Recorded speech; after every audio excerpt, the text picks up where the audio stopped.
Assalamualaikum warahmatullahi wabarakatuh. Selamat pagi anak-anakku semuanya kelas 5. Bagaimana kabarnya pada pagi hari ini? Tentunya kalian dalam kondisi sehat, bisa belajar walaupun dengan tidak langsung. Saya sampaikan materi pada pagi hari ini.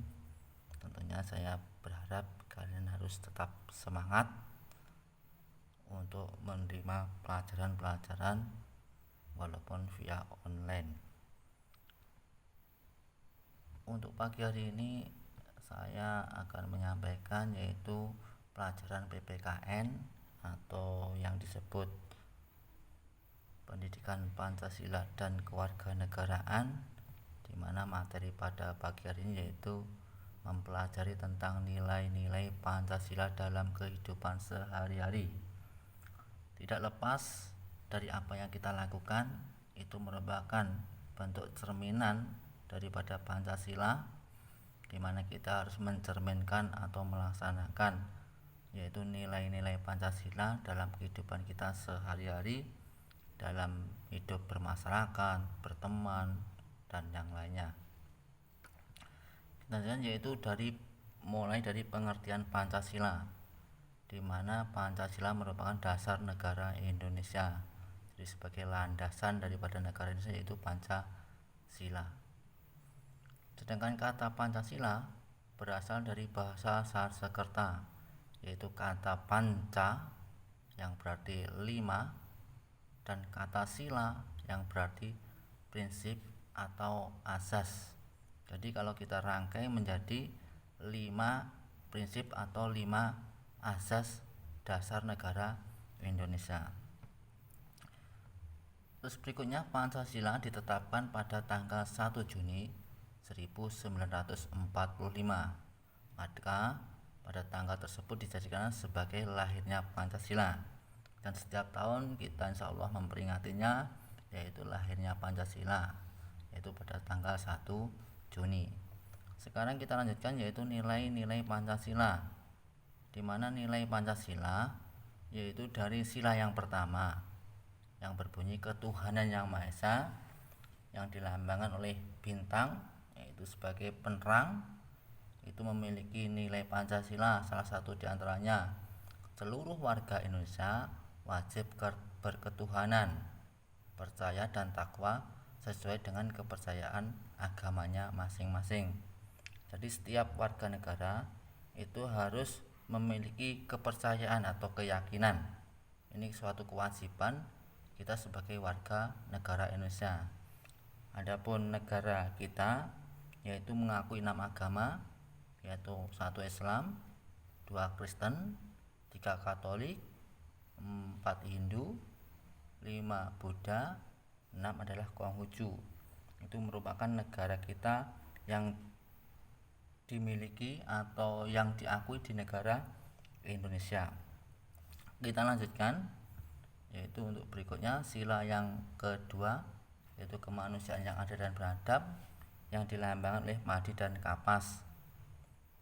Yaitu kita lanjutkan, di mana memiliki nilai-nilai Pancasila, diantaranya sebagai sesama warga Indonesia saling menjaga harkat dan martabat, mengakui persamaan hak dan kewajiban tanpa memandang suku, keturunan, agama, ras, warna kulit, jenis kelamin, kebudayaan, dan lain-lain.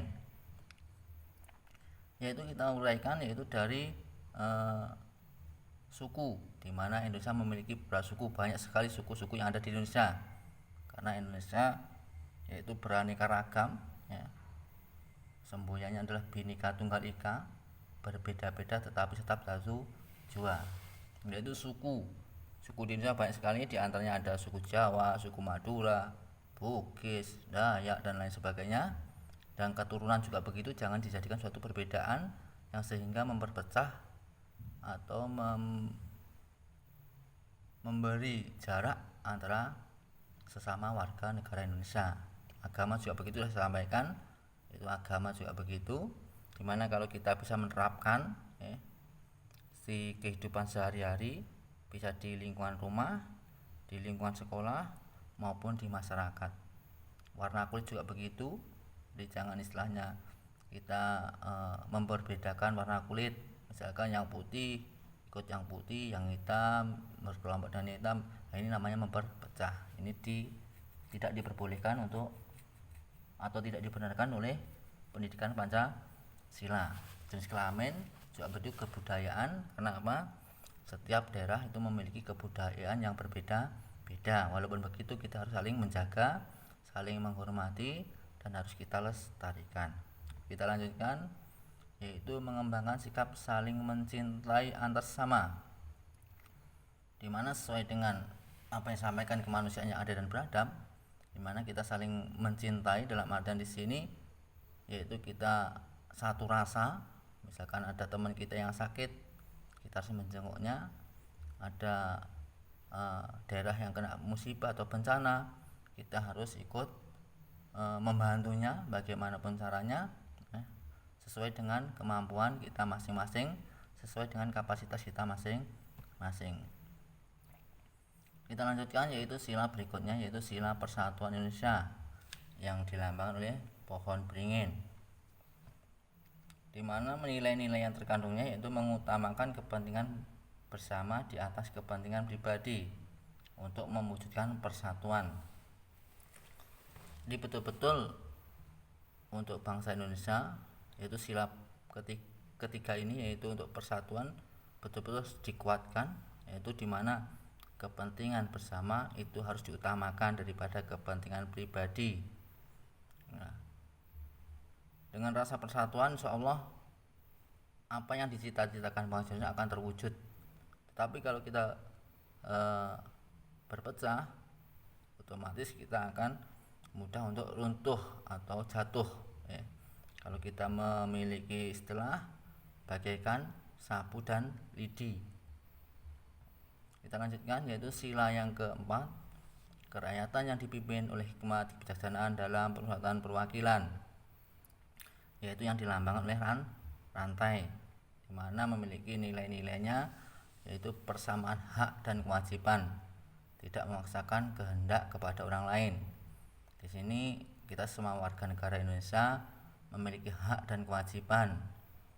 Hak kita apa, kewajiban kita apa, itu sama, yaitu hak untuk mendapat perlindungan, kenyamanan, keamanan, dan lain sebagainya. Kewajiban kita apa? Yaitu untuk menjaga persatuan. Kewajiban kita apa lagi? Yaitu taat kepada pemerintahan. Itu termasuk kewajiban kita, dan tidak memaksakan kehendak kepada orang lain. Jadi setiap masalah itu harus bisa diselesaikan dengan cara bermusyawarah. Contohnya yaitu misalkan di dalam lingkungan sekolah pembentukan pengurus kelas, di dalam pemerintahan adanya pilkada, pilpres, dan lain sebagainya. Itu yaitu sila yang terakhir, yaitu sila kelima, yang berbunyi keadilan sosial bagi seluruh rakyat Indonesia, yang dilambangkan oleh padi dan kapas, yaitu nilai-nilai yang harus ditanamkan, yaitu mengutamakan gotong royong. Gotong royong merupakan budaya kita, di mana kita saling bersatu.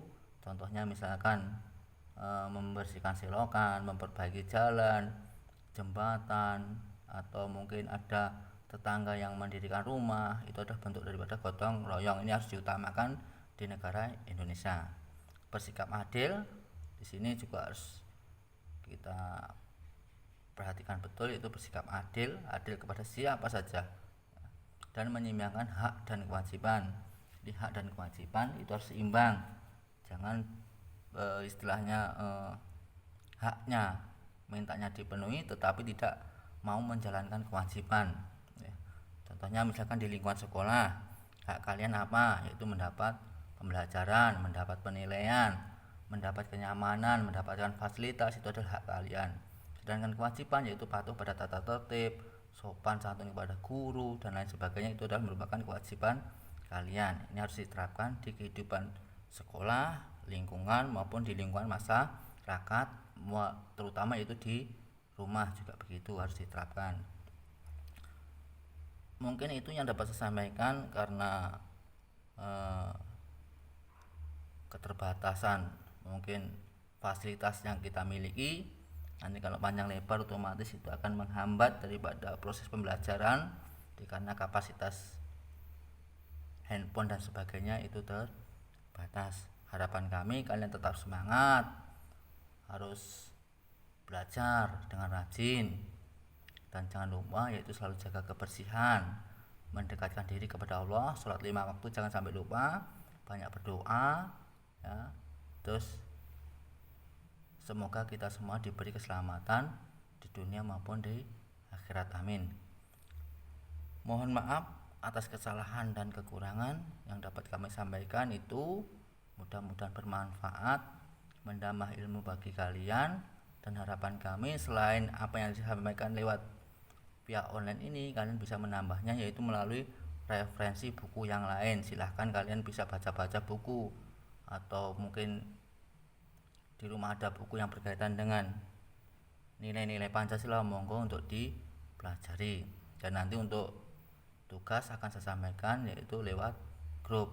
Cukup sekian, terima kasih, semangat belajar.